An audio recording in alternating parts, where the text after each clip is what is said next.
Good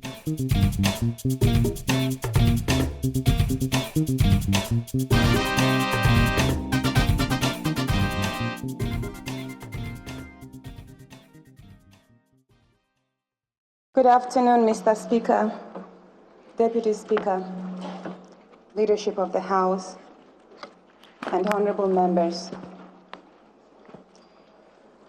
First, I'd like to dedicate this moment to the good people of Nigeria, the people of Kogi State who led the land, and in particular, the people of Ibira. What I also would like to put a dedication to is the people of Russia and the Soviet Union. I'm just standing here and wondering why, with all the clamor and appreciation for the magnificent structure that stands there, not one person actually appreciated the brains behind, who dreamt this big dream for Nigeria. I stand here today as a direct product of the relationship between the two countries. Mr. Speaker, it's an honor to meet you. I've heard so much about you, and I and other Nigerians, they are greatly inspired by you. And thank you so much in this honorable House for taking time to visit the moribund steel plant. And I'm greatly honored that you were inspired and moved by the vision which has laid idle.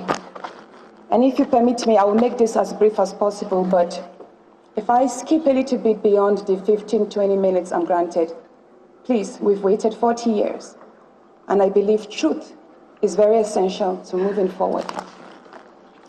So I have in my hands here the Nigerian Constitution, and I read chapter 2, section 16, which says, "The state shall, within the context of the ideals and objectives for which provisions are made in this Constitution, A, harness the resources of the nation and promote national prosperity and an efficient and dynamic and self-reliant economy."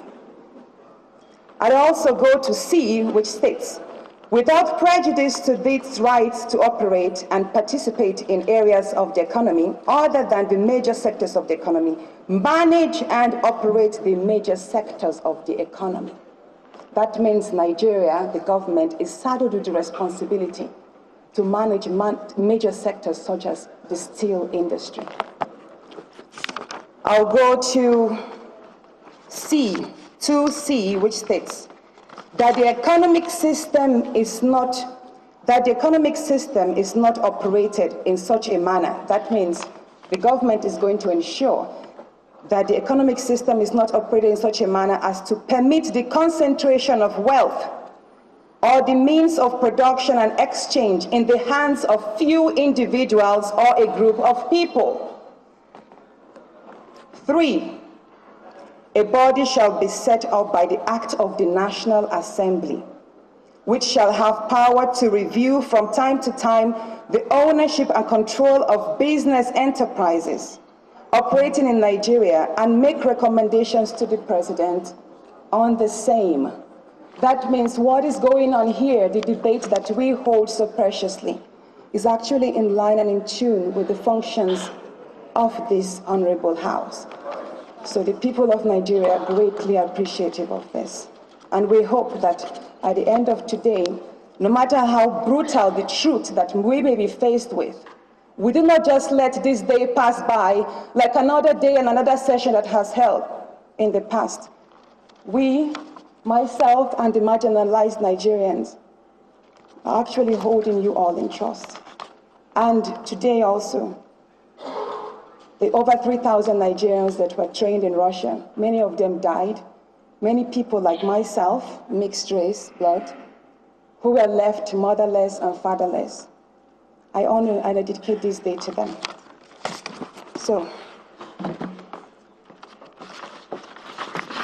the previous speakers have taken time to speak magnanimously about the functions of Ajaokuta Steel is more than a steel plant. But what I would say today, especially with reference to the very last speaker, Barrister, any private sector, any private player, whoever feels he has the capacity, the financial capability, and technicalities to operate a steel plant is very free to do so. Sir, you said you would need $100 million or $300 million.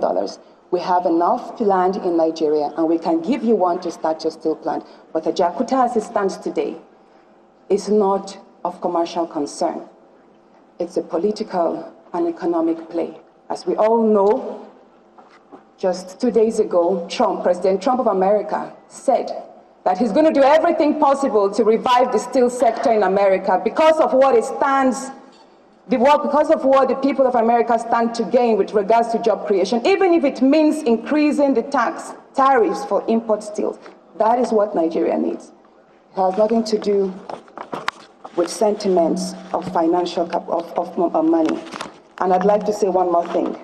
Political will is one of the reasons why Ajaokuta is laying moribund.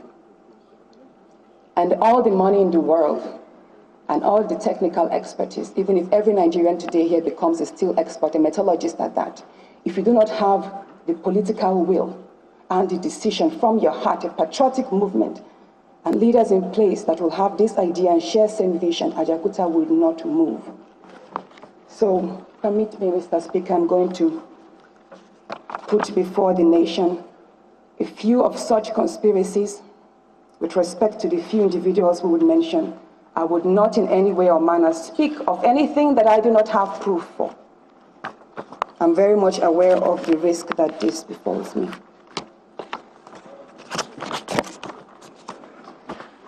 In 1994, when the Russians left, it was definitely the Soviet Union, I would call the company in particular Ajaokuta Export.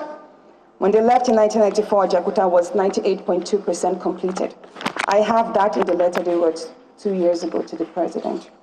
Mr. Speaker, I would gladly share the letter with you at your call. And when they left, it was likely because Nigeria fell short on its contractual agreement. They were not paying, they were not putting forth funds. And the supporting infrastructure that would be needed to bring to place all the other resources were not in place. But that aside, Nigeria should know that we have several times had good opportunities to have the steel sector running. The very first was in 2001 under President Olusegun Obasanjo. 2 years ago when I visited Russia, I visited the People's University in Moscow. And right there in the hall, there's a big picture of President Olusegun Obasanjo. And I asked, why is his picture here amongst other leaders of the world? And they said, he visited this university in 2001 when he visited Putin. And then I got curious. Why did he visit President Putin?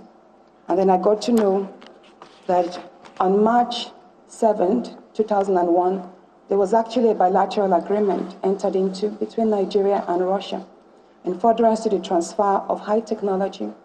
And Ajaokuta Steel was actually one of the issues. Based on that bilateral agreement and others, 40 steel experts were sent by the same company, the original builders, SaharaTv Exports.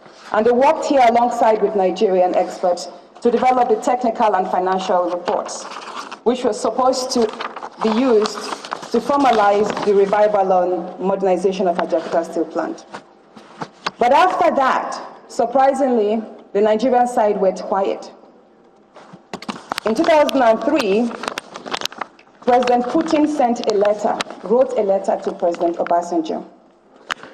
Mr. Speaker, it's a short letter. Do you mind if I read that? It reads, Dear Mr. President, as we mentioned to you during our meetings in Moscow in March 2001, trade and economic cooperation between the Russian Federation and the Federal Republic of Nigeria has significant potential, good prospects for further development and deepening of relations. One of the important directions of cooperation between our countries in this sphere in the completion of construction and commissioning of metallurgical plant in Ajaokuta town.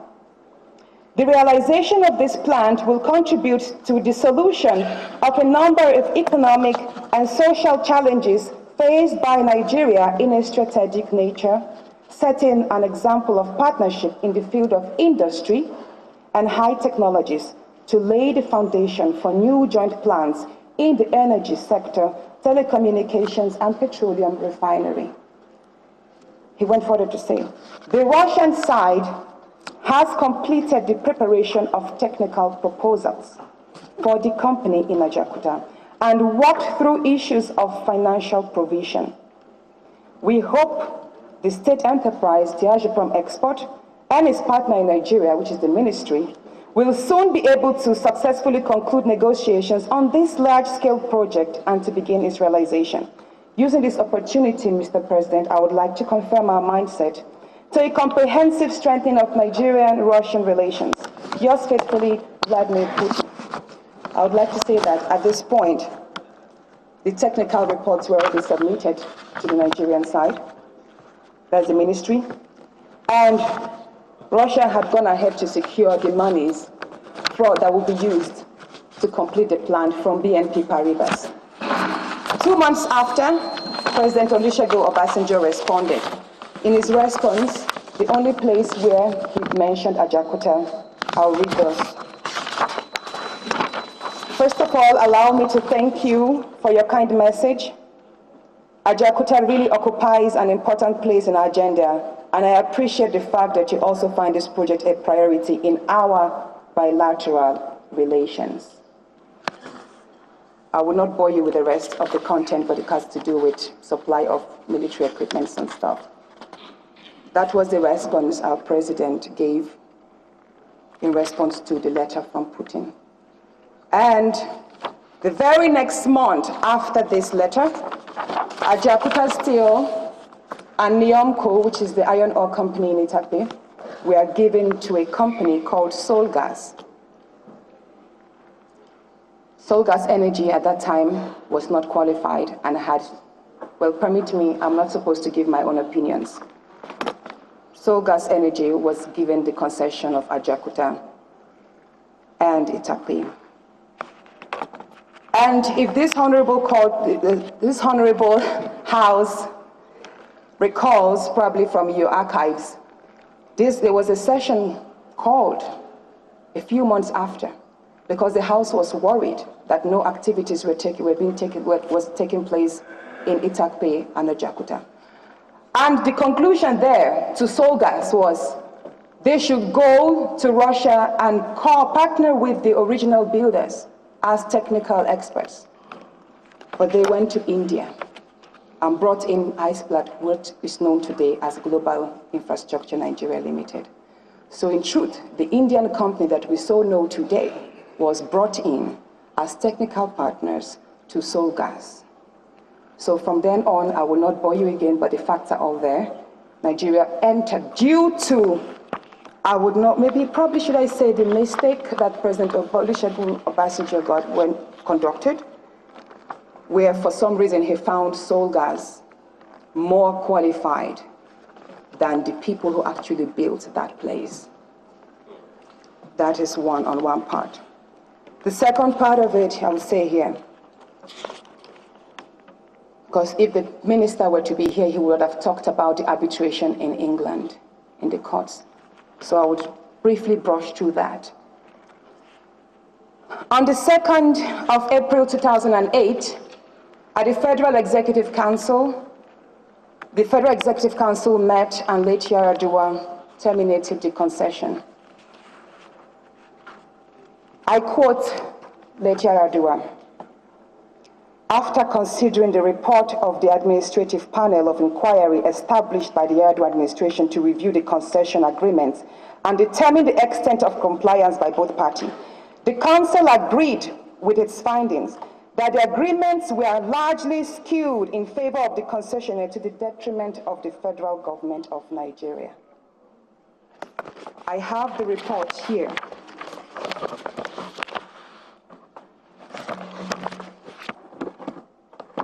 This is the Inua Magaji report, duly certified by the Ministry of Solid Minerals.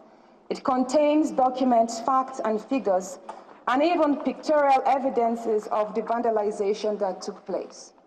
I am surprised why Nigeria did not present this before the courts in England and rather said we have no proof. How can we have no proof? Why did the Solid Mineral, the minister, Honorable Kayode Fayemi, reconcession Itakpe back to the same people that vandalized it because there was no proof.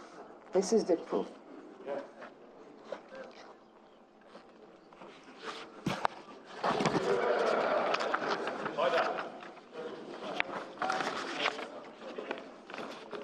In my hands, I also have the rules of...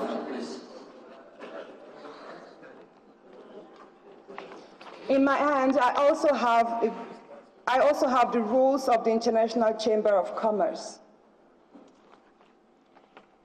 The arbitration court had its first session, and this is the rules. From this report, when I read back, I read from page to page. It is signed here duly by the ex-Attorney General of the Federation, Mohammed Bello Adoke. I could tell here that Nigeria was clearly winning the case. If you read these rules, Mr. Speaker, I will submit this to kindly to you. You will tell them there was no reason for Nigeria to settle for out-of-court, go for out-of-court settlement. If we had proceeded this diligently, we would have had Ajaokuta and Itakpe back in our hands. Well, it says in our hands technically, but for some clauses. Because towards the end, you could clearly state, it states here in 9.2.3, claimants, who is the global infrastructure, because they took us to court, claimants have not demonstrated enough, claimants have not proved enough sufficient evidence that they will suffer irreparable harm. All the points here were claimants have not demonstrated, claimants have not demonstrated. So you may read this. Nigeria was clearly winning. But to our surprise, the Attorney General applied for an out-of-court settlement and President Jonathan granted. The out-of-court settlement brought about the reconcession agreement. And the terms of the reconcession agreement stated that Itakpe should be given back to Global Infrastructure Nigeria Limited because Nigeria owes Global Infrastructure Nigeria Limited $525 million. If you recall, the Minister, Honorable Kayode Fayemi, said several times that it was the court in London that actually told us to pay that amount, and Nigeria does not have $525 million.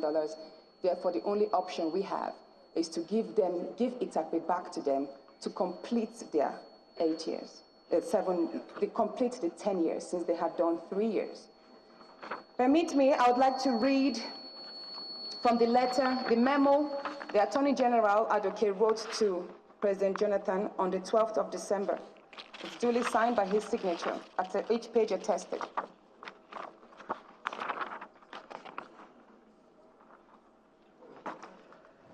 Item 6A. In light of the fact that a presidential committee had estimated damages, please, I'm going to go through this again because it's very important. Item 6A reads, in light of the fact that a presidential committee had estimated damages payable to Global in the region of $525 million, the agreement of Global to waive its right to damage is a substantial achievement.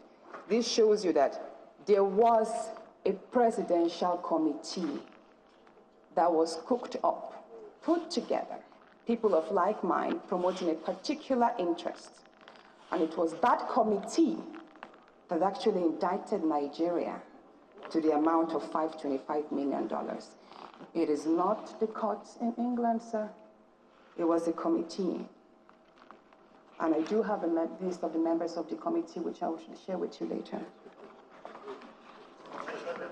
I would just say that it was headed by the Vice President, Sambo. That's it.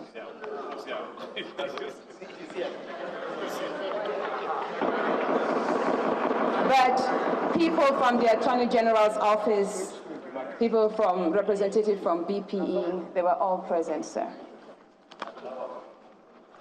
So going by this proof, it shows that our country is not bounded by such a decision of a committee. And I would like this honorable court to demand sorry, forgive me. Okay. I would appreciate this honorable house to demand for the report of that committee.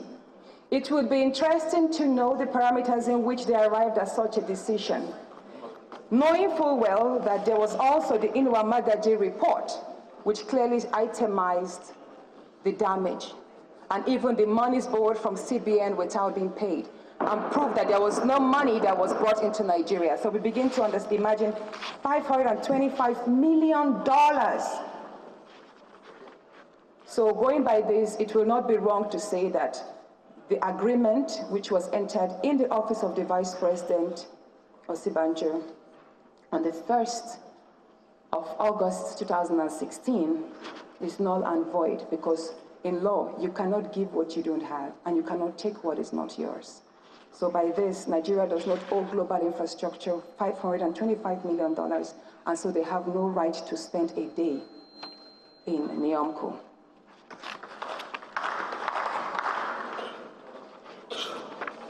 Furthermore, I would like to state that right here in my hands, I have before me, this is the reconciliation agreement that Advocate tried to have effected before the termination of Goodluck Jonathan's administration. And here in my left hand, I have the reconciliation agreement Fayemi entered in August 1st. It will interest you to know that the two agreements are the same.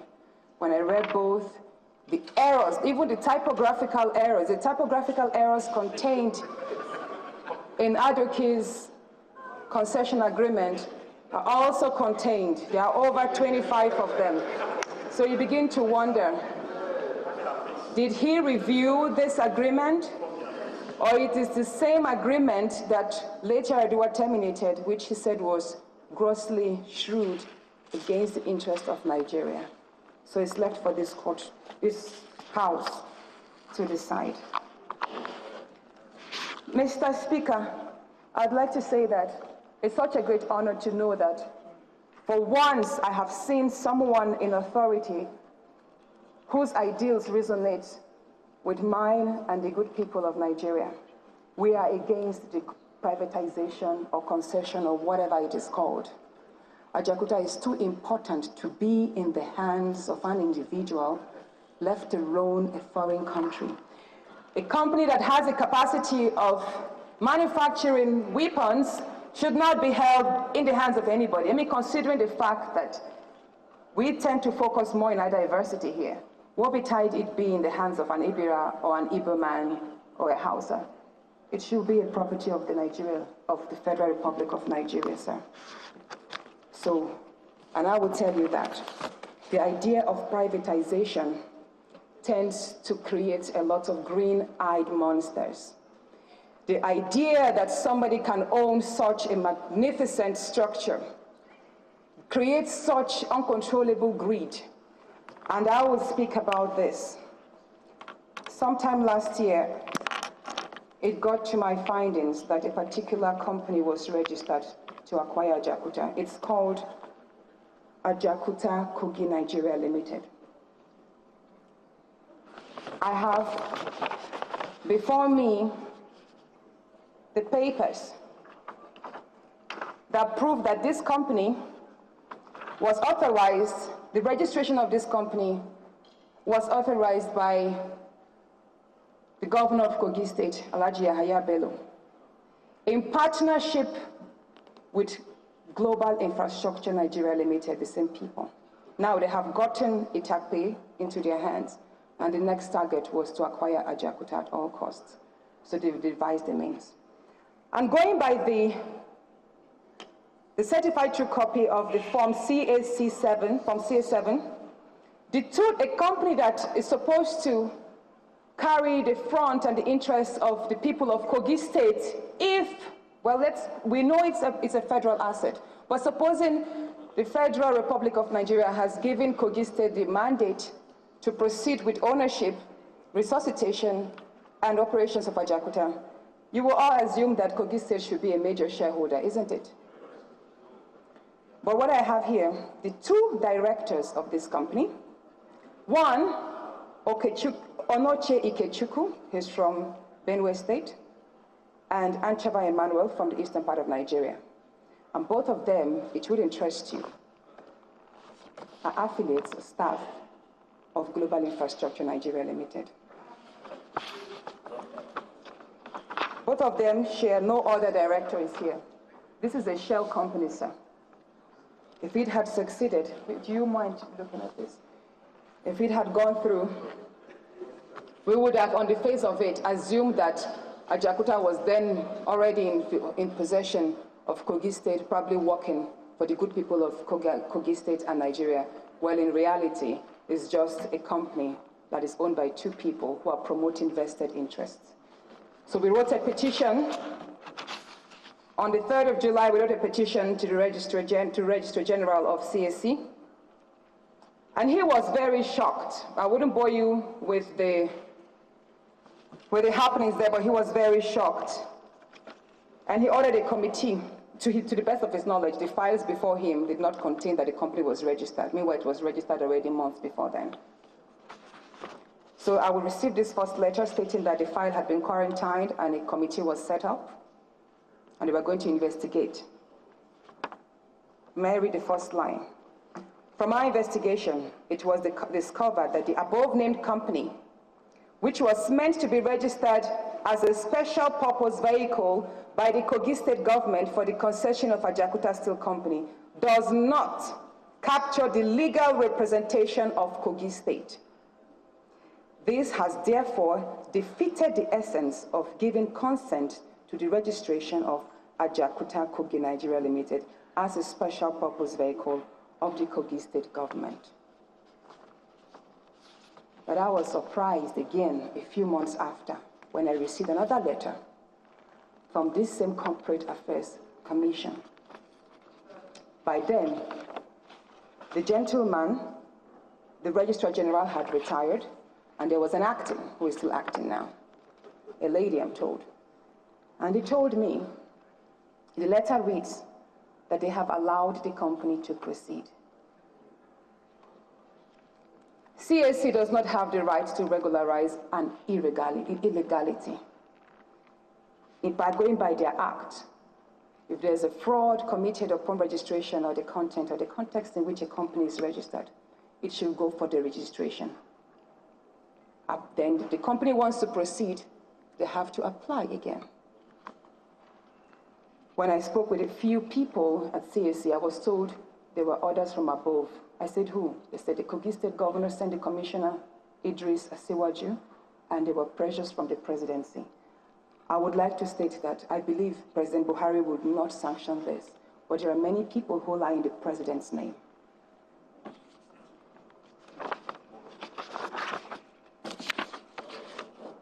Finally, I'm going to the conclusions.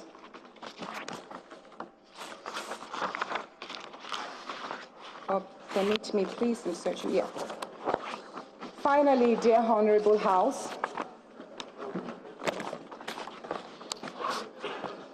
if the Minister of Finance were to be here, we would have posed a very important question to her, along the lines and reasoning of the Speaker. How can we say that Nigeria does not have the financing capabilities to revive Ajaokuta? No, it's not true. We do have the funds. But I will tell you the easiest of all. Many of us have heard about the Abacha loot, but few of us have actually bothered to find out what amounts to the Abacha loot. I would read a report from a United Nations report.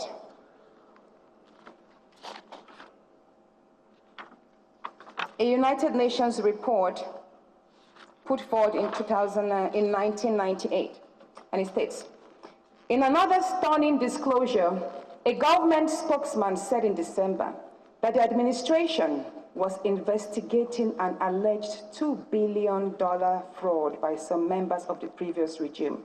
They were careful in mentioning the previous regime. This involved the withdrawal in 1996 of $2.5 billion of public funds, $2.5 billion of public funds to settle debts owed to Russia for the construction of the Ajaokuta steel plant, but which in reality had been discounted to only $500 million. I'm going to explain that. In a secretly negotiated debt buyback deal. Local and foreign media reports have speculated that General Abacha may have more than $3 billion stashed away in overseas bank. This was in 1996. May I talk about the debt buyback, sir? By the time the Russians left, in 1994, Nigeria was owing them close to $1 billion, because long before the change in administration actually affected the funding. It would also interest this House to know that 3 years before TPE, which is the original builders, left the country, every month for 3 years, they were writing memos to the Ministry of Mines and Steel, or however it was called then. Not one letter was responded. 3 years, from 1991 to 1994, there was a status report telling them that, look, we are nearly completing the plant, but we cannot complete the 2% because we need the infrastructure set up. Because once the 2%, which is largely the blast furnace, once it's ignited, the blast furnace is to run for 18, 25 years non-stop. That means many people say, why, if the Russians really wanted Ajaokuta to work, why did they leave at 2%, at 98%? It's because if they had started, would have had a wholesome damage. And for these 3 years, which was more than enough to have the infrastructure running, the roads, dredging. At that time, they even proposed the dredging of River Niger. But not one letter was responded to, and they had to leave. It was a sad experience, they had to leave. It was more sad because, like I said, people like me, many Russians that came to Nigeria and got married to Nigerians, they were separated. My mother till today does not even have a Nigerian passport, even though my father wasn't working, but the rules were not so fair to many people.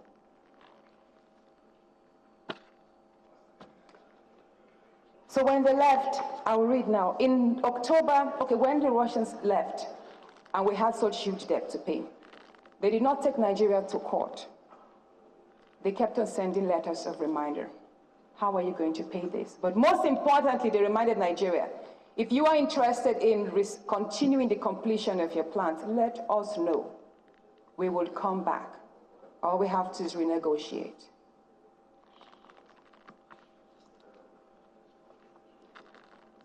But what happened was, in October 1995, I'm going to read from this part because there are some key words I don't want to miss. A series of debt buyback transactions took place, whereby the debt instruments were sold at inflated prices to Liberian companies, purportedly owned by the Abachas. The two companies are called Partner Shipping Corporation and Mecosta Securities. These are two companies that were registered in Liberia, and these are the two companies that bought the debts. Now, on one part, Partner Shipping Corporation and Mecosta Securities, on one part, they were negotiating the reduction of that near $1 billion debt. And Russia waved away over $400 million and said, you know what? You're a struggling country, you're a small country, just pay $500 million. Forget about the rest. While on the other hand, the Abacha administration told Nigeria that the Russians insisted on the money, on the nearly $1 billion, and apart from that, there were debts incurred upon the debt buyback. So that amounted to $2.5 billion. So that means $2.5 billion were taken from our reserve, while only $500 billion was being paid. So that is the debt buyback. So it's not wrong to say any Abacha loop that is left in the banks of Switzerland and other banks can actually be pulled together to revive Ajaokuta. On the other hand, if such monies are not enough, I can say with my interactions with ordinary Nigerians, to crowdfund that project. Mr. Speaker, just 2 years ago, oh no, in 1994, that's 4 years ago, forgive me. 2014. The Egyptian government embarked upon a huge project to dualize the Suez Canal.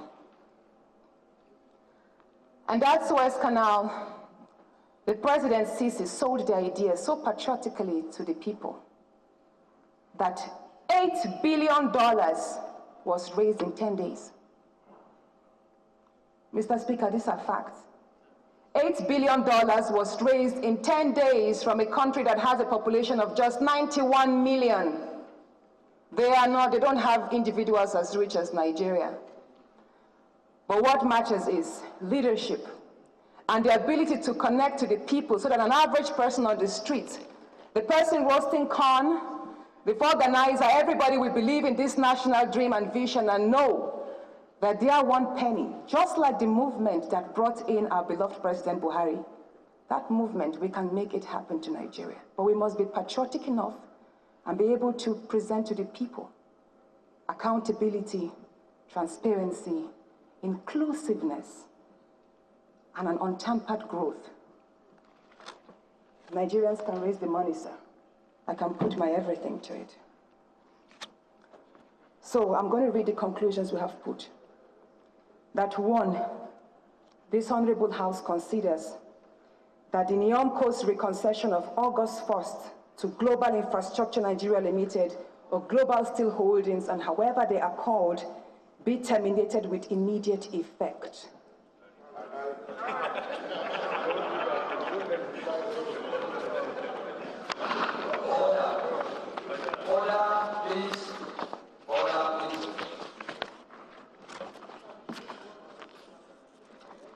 That EFCC must be called to conclude the prosecution of Global Infrastructure Nigeria Limited for the economic crimes according to the orders of this investigation and the orders of late Yar'Adua. May I read the publication here of 3rd of April 2008. President Umaru Musa Yar'Adua also ordered the arrest and prosecution of all government officials and promoters of Global Infrastructure Nigeria Limited indicted of asset stripping in the Economic and Financial Crimes Commission. May I tell you, sir, that last year, in February of last year, we wrote to EFCC to reopen the file. We wrote several times. We're actually in court with them, seeking an order of mandamus, which will compel EFCC to either reopen the case over the file to us, and we will pool a team of patriotic lawyers and get this justice for the people of Nigeria. So, sir, there's a pending case there, because we believe that a crime against Ajaokuta is a crime against Nigeria. And there is no court, supposing this $525 million was actually an order of the greatest court on earth. Nigeria is a sovereign nation, and we decide to allow criminals or not to allow criminals into our land, whether they are nationals, Nigerians, or foreign. So, sir, it's actually Nigeria's duty to ensure that people who have committed crimes on this land are not holding our most precious assets. Also, we would say that Ajaokuta and Itape must not be privatized or concession, but be owned 100% by the federal government of Nigeria and operated alongside the original builders only in areas of technical expertise. And once there is an absolute transfer of technology, the Russians can go. We have seen Nigerians around the world conducting amazing things in engineering. So there's no reason why they shouldn't. We would also like to appeal that this Honorable House asks to get the executive to assemble a team of economic experts to travel to Russia, which I'm speaking with regards to the bilateral agreement, which is still standing open. Because we believe that once a country or two countries come together and agree on a particular reasoning, then that is binding on the nations. It's upon meeting with President Putin that Nigeria can then begin to decide the way forward. And I also agree with the previous speakers that there has to be a redesign of the steel sector. Why a redesign? Because when I visited Russia 2 years ago and I spoke with the original builders, they told me that the plan upon which the Nigeria steel industry is built, it was designed in 1971 by the geological survey conducted by these same original builders. And they said by now, the advancement of technologies and innovation in the sector has caused the realization and usage of new materials which were ordinarily not known to them then. They also told me that we might be oblivious of the fact that Rolls-Royce today, the great Rolls-Royce, uses important alloys sourced from Kogi State, probably supplied by illegal miners. But that is why I say it is very important that we call them back to conduct another survey, because probably in the modernization and upgrade of the plant, there could be new sectors that are injected so that new minerals can be incorporated. Thank you. And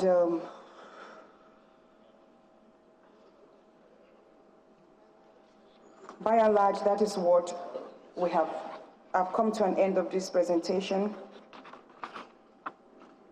And I would say again that I know many will talk about why am I promoting Russia? Why am I not promoting China and India? With due respect to every country's steel capabilities, the greatest steel plant in China today and 5 of the biggest steel plants in India, citing Belial, which for the 12th consecutive year has won the best steel plant in Asia, was built by this same company. So why? There's a very big question. What has Russia done, and why are we shying away from approaching the people who actually envisage this dream for completion? Nigeria must be ready for sanctions. That's one thing I'm going to say. It's not easy to go against the Western Bloc. We must be ready for sanctions because at the end of the day, we must dream of a big, great Nigeria. Because for all it's worth, trade is always better than aid. Trade is always better than aid. Nigeria should position itself to be a country that will give other African countries aid. We should be the country that Ghana, Kenya, Somalia, Uganda, they run to for loans, not all of us scrambling for loans from the Chinese. Thank you very much, Mr. President, Mr. Speaker, and thank you, Honorable House. And thank you, the good people of Nigeria and the good people of Nigeria land and Kogi State. Thank you. And Russia, too.